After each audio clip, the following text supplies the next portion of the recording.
donc à cette édition qui est dédiée et sera consacrée à la commémoration du centenaire de la conférence historique des forces vives de la nation, célébrée de diverses manières et d'une manière plus solennelle par le président de la République. À l'occasion de sa sortie de son entretien avec deux de vos confrères, ce qui a été largement diffusé, une sortie opportune et pédagogique qui rappelle que le leadership du président Talon s'inscrit dans l'enracinement des principes fondamentaux ou des fondamentaux de cette conférence historique dont il a rappelé qu'il a vécu avec ferveur puisqu'il avait 32 ans à l'époque. Je parie que beaucoup d'entre nous ici n'ont pas pu vivre cet événement où il était trop jeune pour savoir ce que cela voulait signifier.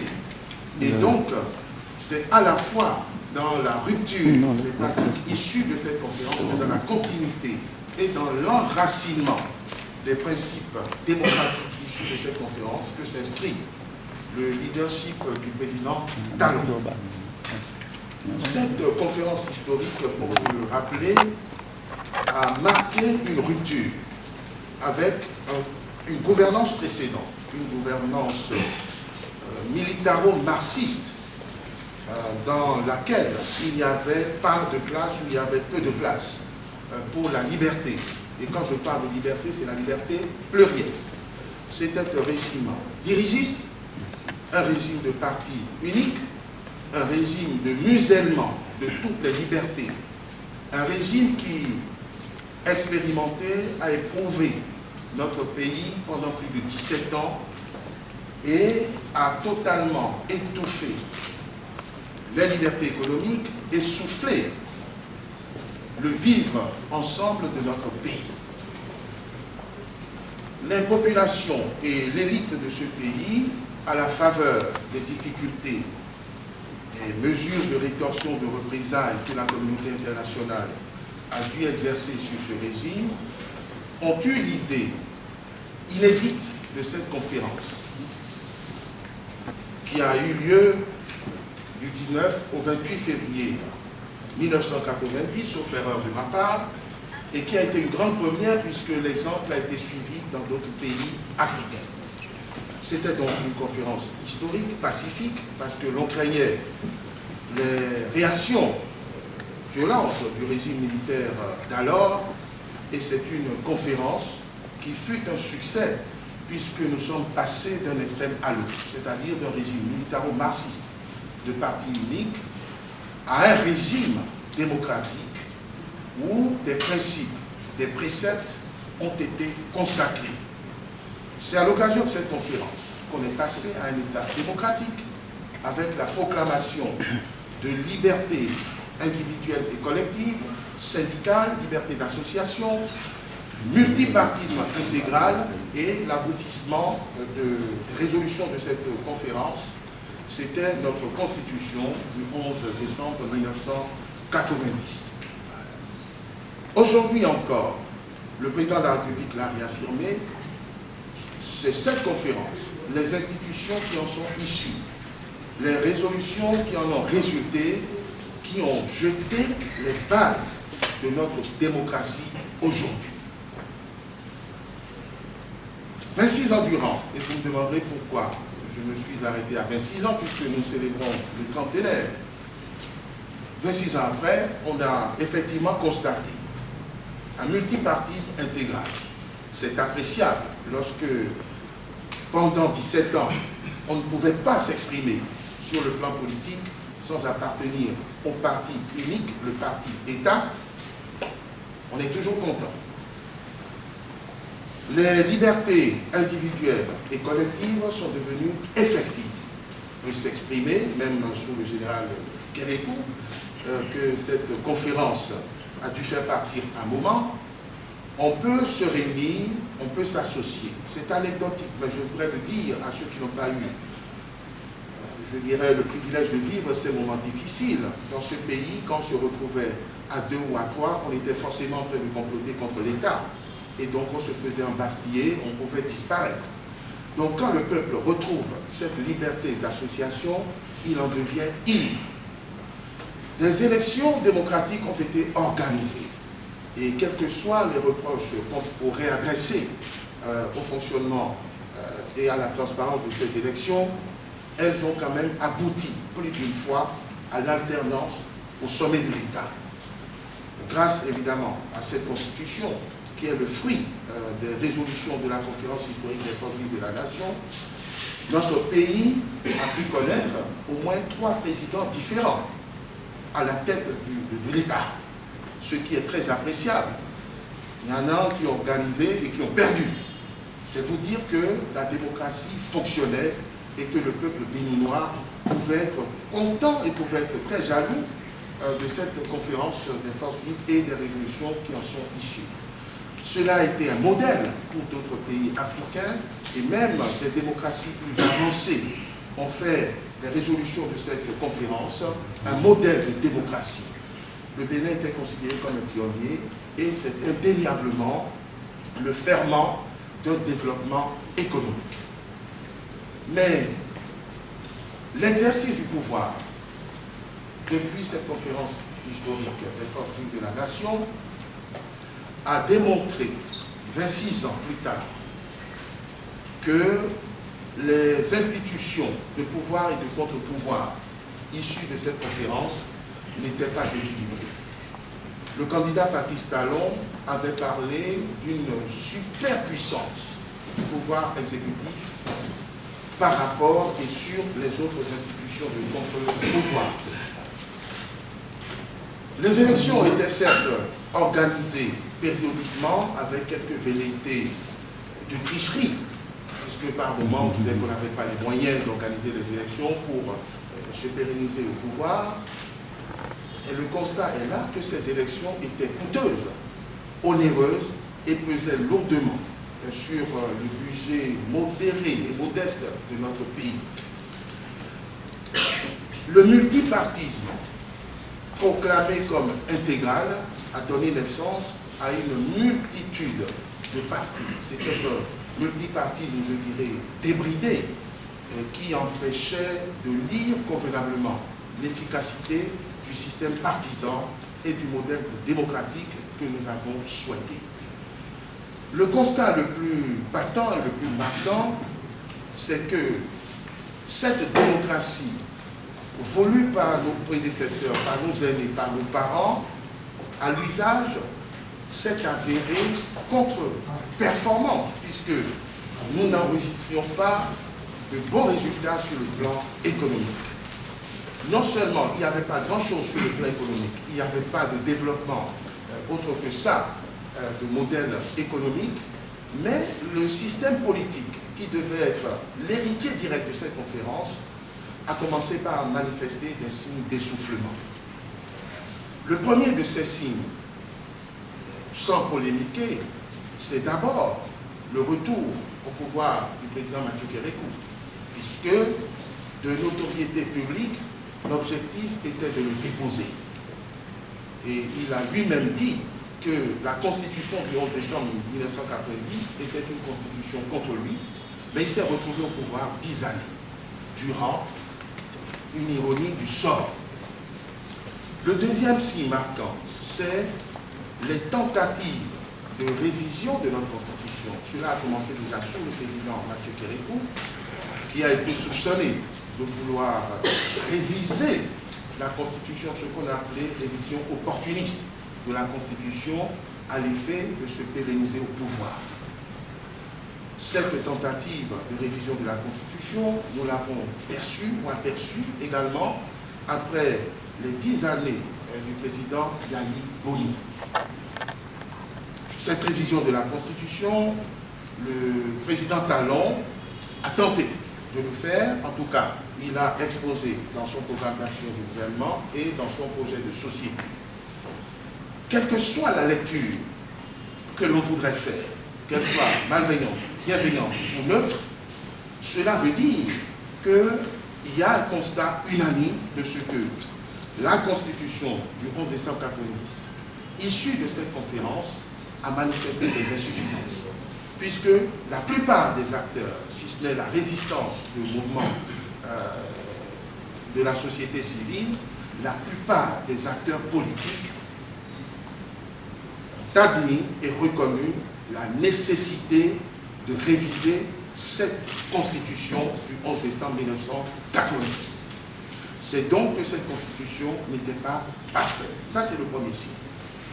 Le deuxième signe de ce que nous avons fait des résolutions de la conférence des forces vives de la nation, c'est que le système politique et le système partisan, dont j'ai dit qu'il était débridé et qu'il ne permettait pas une lisibilité, une efficacité de l'animation de la vie politique, a donné lieu à une corruption galopante. Le système politique était conçu de telle façon que les acteurs investissaient dans ce fonds de commerce politique pour se retrouver à des postes de responsabilité et loin de conduire une politique cohérente et objective de développement de la nation, se contentait de confisquer les ressources limitées de notre pays et de les redistribuer de façon parcimonieuse d'ailleurs à quelques populations qui se croyaient privilégiées, cependant que le pays n'avançait pas. Les institutions s'affrontaient plus ou moins au rythme des privilèges et des prébendes que chacune d'elles voulait tirer de cette démocratie débridée que le président Yahya Boumine, qui a gouverné pendant 10 ans, a lui-même qualifié de démocratie Nescafé. Que cela revienne à mon mémoire. Cela veut dire donc qu'il y avait un véritable problème de gouvernance et ces problèmes ont été perçus, aperçus, analysés par la plupart des candidats à l'élection présidentielle de 2016 et en particulier par le candidat Patrice Talon qui menaçait déjà de réviser la Constitution. Son projet de société a triomphé puisque c'est le candidat Patrice Talon qui a été porté à plus de 67% à la tête de son pays. C'est vous dire que la plupart des Béninois, en tout cas des acteurs politiques, puisqu'il y a eu la coalition de la rupture, ont admis que les réformes envisagées devaient s'exécuter. C'est ce qui a été fait dans le cadre du programme d'action du gouvernement qui a été une synthèse et une amélioration du projet de société du candidat Patrice Talon. Et ce programme d'action du gouvernement a très clairement mis l'accent sur les priorités qu'il fallait pour notre pays, des priorités admises, des priorités qui n'avaient pas été perçues ou que l'on n'a pas pu atteindre pendant les 26 ans d'expérimentation des résolutions de la conférence des forces vives de la nation. L'objectif principal du programme d'action du gouvernement, et d'ailleurs de tout programme de gouvernance, c'est l'amélioration des conditions de vie des Béninois. C'était ça le pilier 3 du programme d'action du gouvernement, tout faire pour que les Béninois soient heureux de leur démocratie, soient heureux des institutions issues de leur démocratie. Une démocratie qui ne nourrit pas son homme, n'est pas une démocratie pertinente. Donc, la priorité numéro 1 et qui fait le pilier 3 du programme d'action du gouvernement, l'amélioration des conditions de vie des Béninois. Mais pour améliorer les conditions de vie, bien sûr, à travers différents exercices de libertés individuelles, il faut préparer la marmite. C'est pour ça que nous avons un pilier 2 qui invite à engager la restructuration, la transformation de notre système et de notre modèle économique. Parce que c'est en transformant ce qui existait et qui ne fonctionnait pas, puisque l'économie, sous l'emprise des résolutions de la conférence des forces vives, était majoritairement informelle et ne permettait pas de collecter des ressources ni de redistribuer les dividendes. Donc la transformation de l'économie de notre pays. Mais ceci ne peut être possible que si nous avons un système politique efficace. Et c'est pour ça que ceux qui ont lu, et que j'invite d'ailleurs à revoir le programme d'action du gouvernement, verront que le pilier numéro 1, c'est la consolidation de notre démocratie, de l'état de droit et de la bonne gouvernance. Il n'y a donc pas de surprise, il n'y a pas de hasard, il n'y a pas d'approximation. Lorsque le pilier numéro 1 du programme d'action du gouvernement est de consolider, c'est-à-dire d'enraciner la démocratie, d'améliorer la gouvernance, et de renforcer l'état de droit, cela veut dire qu'il faut faire des réformes. Il faut revoir le système précédent. Et c'est à cela que le président de la République et son gouvernement se sont attelés pour transformer totalement notre système politique et notre système partisan. C'est ce qui a été fait à travers différentes lois que nous connaissons tous et qui ont toutes pour socle, pour fondement et fondamental, la consolidation et l'enracinement de la démocratie. Et lorsqu'on dit consolidation et enracinement de la démocratie, c'est une référence directe à l'esprit de la conférence des forces vives de la nation. C'est parfaire ou améliorer les principes, les préceptes qui ont été dégagés au cours de cette conférence qui a tenu en quelques jours et qui ne peut être améliorée que par des gens qui ont réfléchi, qui ont expérimenté, qui ont éprouvé pendant 26 ans le mécanisme des résolutions et des institutions issues de cette conférence, qui en ont vu les faiblesses, les insuffisances et qui ont pris le temps et le soin de corriger. Donc, consolider l'état de droit, enraciner la démocratie, c'est respecter l'esprit de la conférence des forces vives de la nation, cela doit se savoir. Et les lois qui ont résulté de ces différentes réformes sont directement dans l'esprit de cette conférence qui a jeté les bases de notre démocratie, une correction pour faire de cette démocratie née en 1990 une démocratie de référence. Enraciner la démocratie, c'est lutter contre les mauvaises pratiques de gouvernance. Et donc, tout naturellement, il y a une intensification de la lutte contre le fléau numéro 1 que notre pays a connu, qui est la corruption, à travers l'institution de divers mécanismes et de diverses juridictions pour stopper ce fléau qui ne permet pas que l'on économise des délits. C'est la lutte contre la corruption et contre l'impunité. C'est aussi dans l'esprit de la conférence des forces vives de la nation. Parce que personne ne peut admettre ici que cette conférence peut être utile au Bénin si ces résolutions, ces institutions sont là pour faciliter, favoriser, pour ne pas punir des déviances telles que la corruption et l'impunité. Donc, lutter contre la corruption et l'impunité, c'est lutter contre les ennemis de la conférence des forces vives de la nation qui, malheureusement, sont parmi les auteurs et les témoins de cette fameuse conférence. Donc, tout se fait en référence et sur le fondement des principes démocratiques issus de cette conférence. Le président de la République l'a rappelé lors de son adresse à la nation du 19 février dernier. Et comment se fait? Comment cela se fait? À travers différentes lois que nous avons contribué à faire voter, que le président de la République a promulgué. Si le système politique, c'est d'abord le système partisan, puisque l'esprit de la conférence qui a proclamé un multipartisme a fait, et cela s'est retrouvé dans la Constitution du 11 décembre 1990, des partis politiques, les acteurs, les animateurs de notre vie politique. Pour décider dans ce pays, il faut se constituer en parti. Et comment pouvons-nous décider avec des micro-partis, des partis qui émiettent le vote des électeurs? Il faut apporter une correction, une amélioration. C'est ça le sens de la réforme du système partisan, qui ne réduit pas les formations politiques, qui ne détruit pas le tissu partisan, mais qui le rationalise. Merci. Lorsqu'on met un peu plus de rigueur dans la création des partis, on n'interdit pas les partis.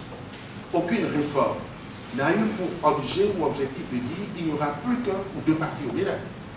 L'on met des critères qui permettent à ces formations politiques de devenir de vrais partis représentatifs de l'opinion des Béninois. Donc, ce qui a été apporté et qui a servi de ferment à la réforme du système partisan, c'est de faire en sorte qu'un parti politique appelé à animer la vie politique puisse être connu dans toutes les régions, dans toutes les communes, dans tous les départements de notre pays. Je ne crois pas que ce soit une exigence antidémocratique. Si dans d'autres pays, cela s'est fait spontanément ou au fil du temps, dans notre pays où il n'y a pas beaucoup de volonté, il faut des opinions pour amener les gens et les acteurs politiques à un peu plus de responsabilité. C'est ça, cette petite rigueur supplémentaire qui est le levier de la réforme du système partisan afin que nous ayons des partis représentatifs et représentés sur toute l'étendue du territoire béninois. Ce n'est pas contre la démocratie, au contraire, c'est ça la démocratie, c'est ça l'enracinement de la démocratie, puisqu'il n'est pas interdit aux Béninois de se regrouper et il n'y a pas un numerus clausus pour les partis, même si l'objectif que le président de la République envisage et qui est déjà expérimenté dans d'autres pays, c'est de parvenir à des grands regroupements au sein desquels le débat politique puisse s'animer. Et nous n'avons pas forcément besoin d'un parti par famille ou par quartier pour arriver à l'exercice de cette liberté qui est affirmée, qui est maintenue et qui est consacrée. C'est dans le même sens que nous sommes allés à une réforme du code électoral afin de le moderniser. Nous avions un code électoral qui a toujours été critiqué, dont la révision a toujours été tentée. On a un code électoral qui donnait des résultats toujours critiqués, toujours controversés, parce qu'on n'arrivait pas à tracer la crédibilité et la transparence des élections. Le code électoral, issu des réformes du président, initié par le président Talon, est un code électoral moderne qui a posé des principes et des critères de crédibilité et de transparence. Des principes et des critères dont il n'est même pas l'inventeur, puisque nous avons des formations politiques comme le PRD par exemple, qui ont été les premières à appeler ces réformes et à rendre un peu plus crédibles les critères d'attribution de sièges. Je veux parler des fameux 10%. Donc, ce n'est pas une invention du président Talon, mais c'est une synthèse. Ça veut dire que le président Talon est non seulement observateur, mais attentif à ce que veulent les formations politiques. Et il n'y a pas beaucoup de formations politiques sérieuses qui est mis en doute cette réforme du code électoral, si ce n'est parce que ces formations politiques craignent de ne pas pouvoir satisfaire à ces exigences et commencent dans une dialectique politicienne à détricoter cette réforme qui est salvatrice pour les populations, parce que n'oubliez pas que l'objectif, c'est que les Béninois se sentent mieux. Une loi sur le statut de l'opposition, c'est quand même inédit. Qui dans ce pays, quelle formation dans ce pays, pendant que nous n'avions pas vu cette réforme, quelle formation a revendiqué son appartenance véritable à l'opposition? Aucune, ou alors du bout des lèvres. Parce qu'il n'y a pas un statut de l'opposition digne de ce nom. Lorsqu'un régime pense à faire voter un statut, l'opposition, un statut reconnu dans un large consensus, dans une large mesure, comme pouvant préserver les intérêts de ceux qui vont avoir une opinion différente de la ligne tracée par le gouvernement, c'est ça la démocratie par excellence. Ça veut dire que l'on a le souci de la liberté d'expression, que l'on a le souci d'entendre ceux qui pensent autrement que soi. C'est plus que dans l'esprit de la conférence. C'est ça qui favorise et qui facilite la démocratie. Reconnaître un statut confortable ou de confort à des formations politiques ou à des leaders politiques que l'on invite à contredire le pouvoir, mais un régime qui a ce souci est un régime qui a compris ce que veut dire la démocratie. Et donc, une réforme opérée dans ce sens ne peut être sujet à des controverses ou à des détracteurs qui pensent que l'on est en train de ruiner la démocratie. Une loi sur le financement public des partis politiques, c'est le comble de la démocratie. C'est-à-dire qu'on donne des moyens, au lieu que ce soit par prédation, que la vie politique est animée et contrôlée par un certain nombre d'individus privilégiés. Et quel privilège? Le privilège du vol, généralement, qui ont accès aux caisses de l'État, qui se constituent aux dépens des Béninois, un trésor de guerre et qui viennent distribuer quelques miettes pour dire qu'ils sont les leaders charismatiques d'une formation politique. On est cohérent. Non, ça ne peut pas fonctionner de cette façon.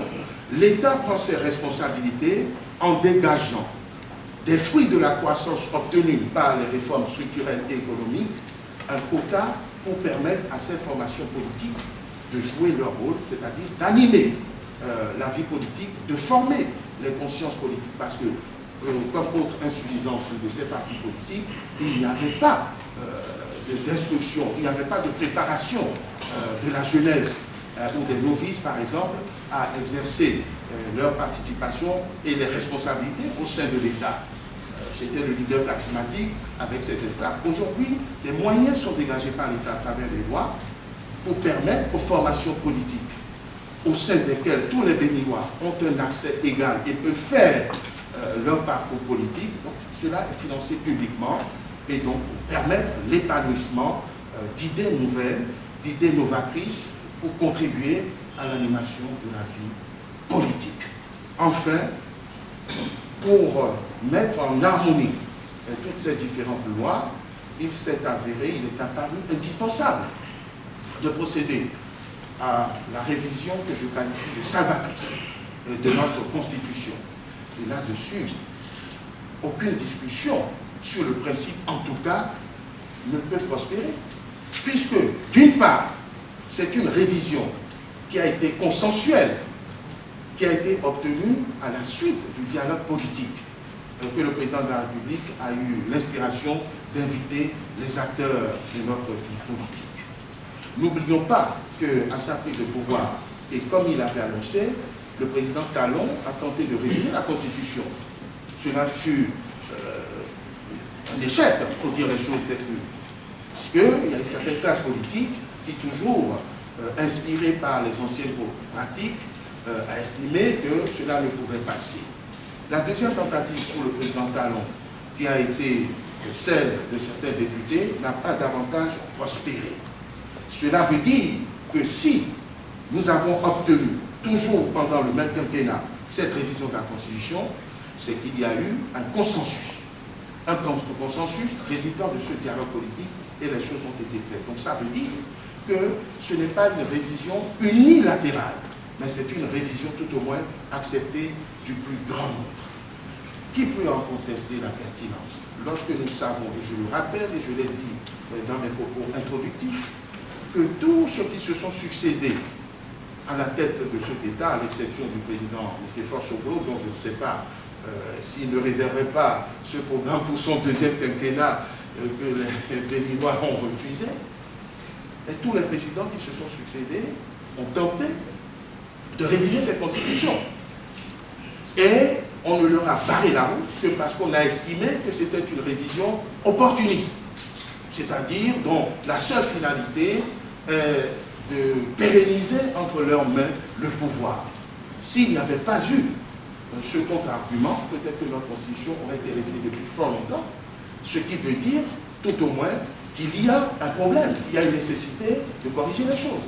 Et le consensus, le président Talon l'a obtenu, parce qu'il a mis de côté les fondamentaux auxquels les Béninois sont attachés, c'est-à-dire la limitation des mandats. Peut-être que si il avait été question de déverrouiller cette limitation des mandats, on n'aurait pas obtenu le consensus.